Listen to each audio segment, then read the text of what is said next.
Hello everyone, कैसे हो आप लोग। आज से हम लोग ज्योग्राफी का सेशन स्टार्ट कर रहे हैं, खासतौर पे इंडियन ज्योग्राफी से है, क्योंकि देखिएगा बीपीएससी में ज्योग्राफी की भूमिका अब बढ़ती जा रही है और ऐसा अनुमान है कि इस बार और अच्छा क्वेश्चन और साथ ही साथ नंबर ऑफ क्वेश्चन भी बढ़ने की संभावना है। तो आज से हम लोग इंडियन ज्योग्राफी का स्टार्ट करते हैं और एक एक चीज़ों को देखते हुए आगे बढ़ेंगे।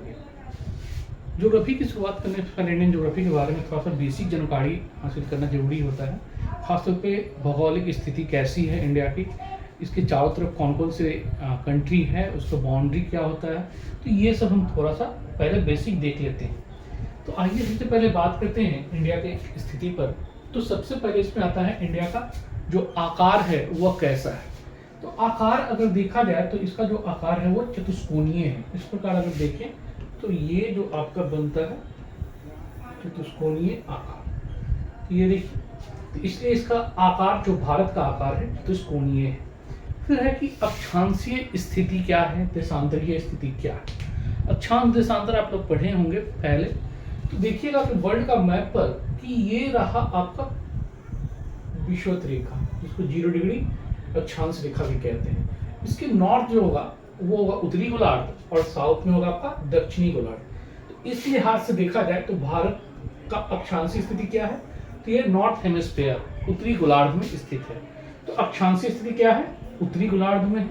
लेकिन दक्षांशीय स्थिति क्या है, तो देशांतरीय जो स्थिति है, हम लोग जानते हैं कि देशांतर रेखा जो है वो 0 डिग्री देशांतर रेखा को हम लोग एक आधार मान के ग्रीनविच मान से जो गुजरती है उसको मान के चलते हैं। और इसके ईस्ट और इसके वेस्ट कौन कौन से देश हैं, तो वो ईस्ट में कहलाएंगे या वेस्ट में कहलाएंगे। तो इंडिया जो है इसका देखिए बिल्कुल इंडिया ईस्ट में पड़ता है। तो इसका देशांतरीय स्थिति क्या है, यह पूर्वी गोलार्ध का पार्ट है, तो पूर्वी गोलार्ध में है। अब है कि महाद्वीपीय स्थिति कैसी है। यह जो एशिया महादेश में है, तो महादेश के देखा जाए तो स्थिति क्या बनता है, एशिया में कौन सा पार्ट है। देखिएगा कि ये जो आप एशिया खासतौर पे बिल्कुल साउथ में आ रहा है, तो जो इसकी स्थिति बनती है महाद्वीपीय या महादेशीय स्थिति, वह ये दक्षिण एशिया का पार्ट है। तो ये भी क्वेश्चन पूछता है कि किस स्थिति में है दक्षिण एशिया। कटिबंध कैसे हैं, कटिबंध आप लोग पहले पढ़े होंगे कि कटिबंध में उष्ण कटिबंध, उपोष्ण कटिबंध, उपध्रुवीय कटिबंध और ध्रुवीय कटिबंध, मुख्य रूप से 4, चाहे वो नॉर्थ हेमिस्फीयर की बात हो या साउथ हेमिस्फीयर की बात हो, उत्तरी गोलार्ध दक्षिणी गोलार्ध, सभी में कटिबंध की स्थिति क्या है। अगर भारत पैटर्न तो देखा जाए, भारत की स्थिति को देखा जाए, तो हम लोग जानते हैं कि 0 डिग्री से उत्तर भारत है, तो स्वाभाविक है कि 0 से लेकर और लगभग आपका 15 डिग्री 18 डिग्री के आसपास से अगर माना जाए, तो ये जो पूरा का पूरा रीजन है वो भारत का उष्ण कटिबंध में स्थित है, उष्ण कटिबंध। और हम लोग जानते हैं कि कर्क रेखा भारत के बीचों बीच से गुजरती है। कर्क रेखा से उत्तर की ओर जो अवस्थिति है वह है उपोष्ण कटिबंध की, उपोष्ण कटिबंध, कटिबंध। तो भारत की जो अवस्थिति है वह उष्ण और उपोष्ण दोनों कटिबंध में पाए जाते हैं। तो इस लिहाज से देखा जाए तो भारत का कटिबंध क्या है, उष्ण एवं उपोष्ण दोनों लिखा हुआ है। ठीक, जलवायु कैसी है, तो हम लोग जानते हैं कि यहाँ जो वर्षा होती है सबसे ज्यादा मानसूनी होती है, इसलिए इसका जलवायु कैसे है, तो मानसूनी जलवायु है। ये रहा। अब हम देखते हैं कि भारत का जो स्थिति है, सबसे नॉर्थ में कौन सा है पॉइंट, सबसे साउथ में कौन सा पॉइंट है, ईस्ट में और वेस्ट में क्या है। तो देखते हैं सबसे पहले कि भारत का नॉर्थ जो बिल्कुल उत्तरी बिंदु जो है वह है इंदिरा कौल, जम्मू कश्मीर, अब तो लद्दाख हो गया है, लद्दाख है ना।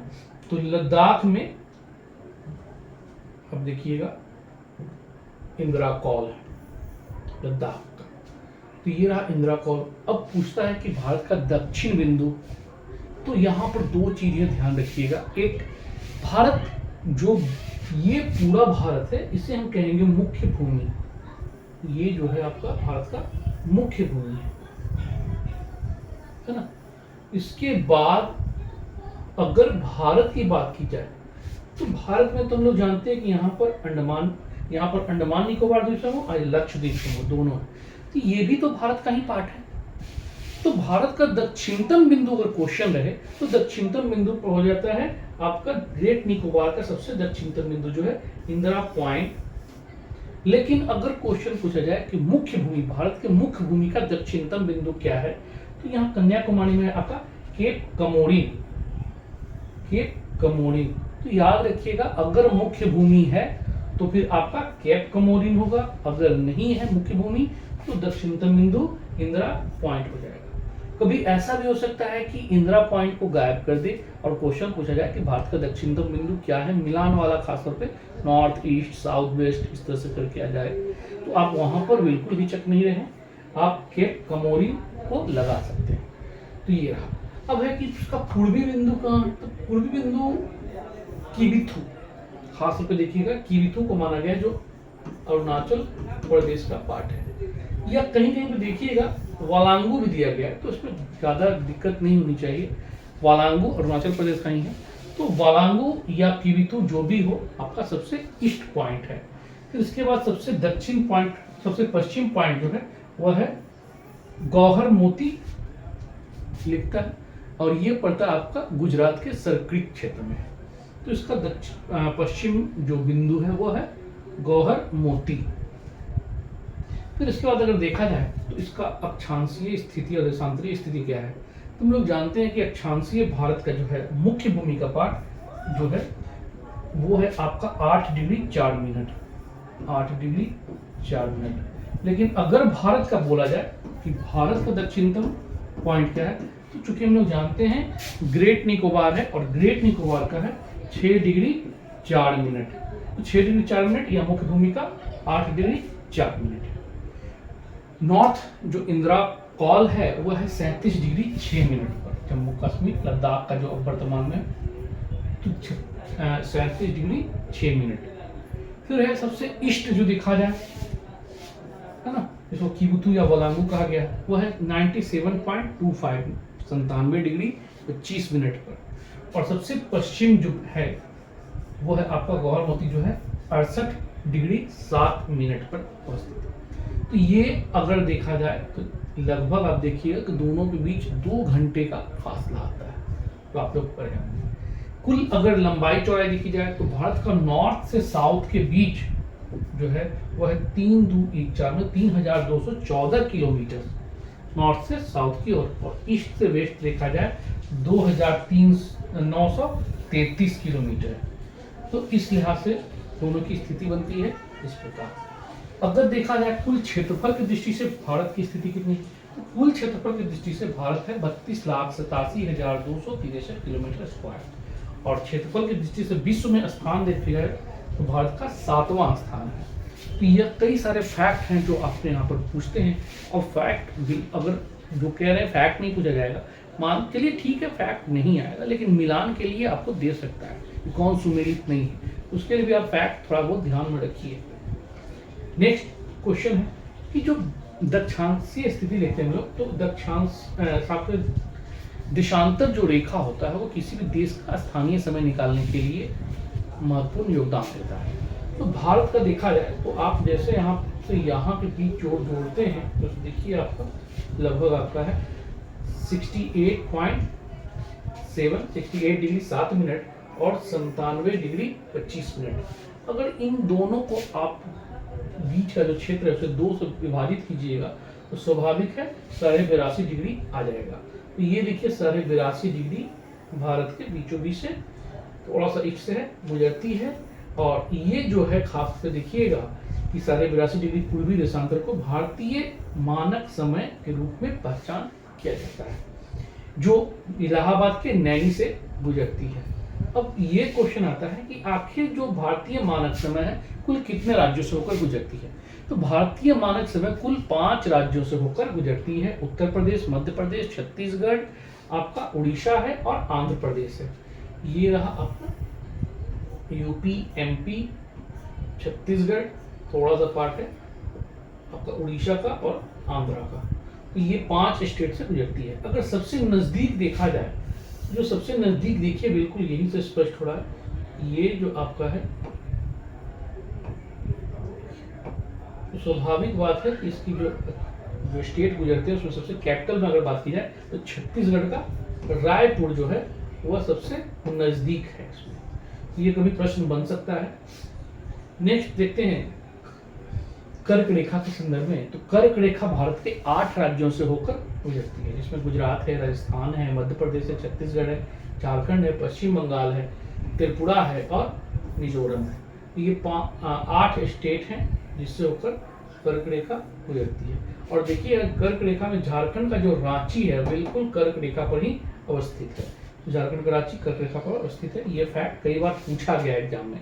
तो कर्क रेखा और देशांतर भारत का जो मानक समय है वो 5 राज्य और 8 राज्य से गुजरती है, ये ध्यान रखिएगा। नेक्स्ट है कि भारतीय स्थलीय सीमा और तटीय सीमा के बाद तो भारत का जो स्टेट है उसकी अगर बात की जाए तो इसमें 9 ऐसे राज्य हैं जो तट रेखा से जुड़े हैं। तो पहले तो देखते हैं कि भारत की स्थलीय सीमा की लंबाई कितनी है। तो 15,200 किलोमीटर, मतलब ये अगर देखा जाए तो देखिए ये जो पार्ट है पूरा का पूरा ये स्थलीय सीमा का बाउंड्री बनाता है यहाँ तक। मतलब कि जो नदी का गंगा नदी का मुहाना है उस मुहाने तक ये पार्ट तक आपका स्थलीय सीमा है, खासतौर पे कच्छ की खाड़ी से लेकर इस पार्ट तक। लेकिन कच्छ की खाड़ी से लेकर अगर दक्षिण की बात करें तो ये आपका पूरा का पूरा है, ये वो तटीय सीमा है। तो पहला कि भारत में स्थलीय सीमा की लंबाई कितनी है, तो लगभग 15,200 किलोमीटर है। और तटीय सीमा की लंबाई कितनी है, तो 6100 किलोमीटर है, 6100 किलोमीटर। लेकिन हम लोग जानते हैं कि अंडमान निकोबार द्वीप समूह और लक्षद्वीप समूह दोनों भारत का ही पार्ट है। इसलिए अगर प्रश्न पूछता है कि द्वीप समेत भारत की कुल तटीय सीमा की लंबाई कितनी है, तो तटीय सीमा को जोड़ते हुए 7,516.6 किलोमीटर इसकी लंबाई है। तो ये प्रश्न पूछा जाता है, तटीय सीमा की लंबाई क्या है, द्वीप समेत तटीय सीमा की लंबाई क्या है, स्थलीय सीमा की लंबाई क्या है, ये सब चीजें क्वेश्चन अगर बना लीजिए। अब ये क्वेश्चन आता है कि 9 जो स्टेट है वो कौन कौन से हैं जो तटीय सीमा से जुड़े हैं और सबसे अधिक कौन है। तो देखिएगा सबसे अधिक गुजरात है, फिर आंध्र प्रदेश, तमिलनाडु, महाराष्ट्र, केरल, उड़ीसा, कर्नाटक, पश्चिम बंगाल और गोवा। ये क्रम है कि ये किलोमीटर याद रहे ना रहे, लेकिन आप क्रम जरूर याद रखिएगा, क्योंकि क्रम भी पूछ सकता है कि घटते क्रम में, है ना, भारत का तटीय सीमा सर्वाधिक किन किन राज्यों की है घटते क्रम में सजाए, या घटते क्रम में कौन सा सुमेलित है। 4 स्टेट आपका नाम दे देगा। तो आपको पता होना चाहिए 4-5 स्टेट एटलीस्ट कम से कम कि 4 स्टेट की कौन सर्वाधिक है। तो स्टेट की बात कर रहे हैं, याद रखिएगा, राज्य की बात करें, केंद्र शासित प्रदेश की बात नहीं कर रहे हैं। तो ये जो राज्य है उसमें 8 राज्य, गुजरात है, आंध्र प्रदेश है, तमिलनाडु है, महाराष्ट्र है, कम से कम 4 याद रखना है कि गुजरात का ये पूरा पार्ट है ना। फिर उसके बाद आंध्र प्रदेश है, आंध्र प्रदेश, इसके बाद है तमिलनाडु, फिर उसके बाद है आपका महाराष्ट्र, फिर केरला वगैरह। 4 आपको याद रखना है। इसके अलावा अगर द्वीप समूह की बात की जाए तो द्वीप समूह सबसे ज्यादा है अंडमान निकोबार द्वीप समूह का। या ये भी क्वेश्चन है कि अगर राज्य और केंद्र शासित दोनों दे दे तब आपको सबसे पहले अंडमान निकोबार द्वीप समूह हो जाएगा। देखिए इसका लगभग 1962 किलोमीटर, जो काफी ज्यादा है गुजरात से।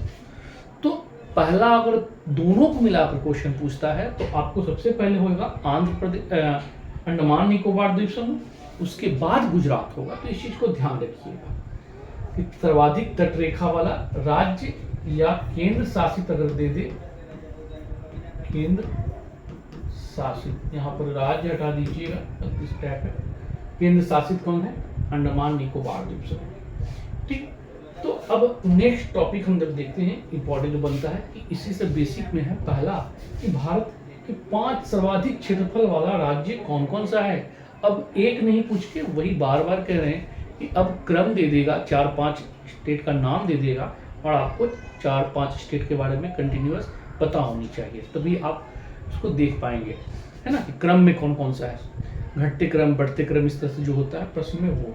तो सबसे अधिक जो है वो राजस्थान का है, कि ये राजस्थान का सबसे अधिक क्षेत्रफल है,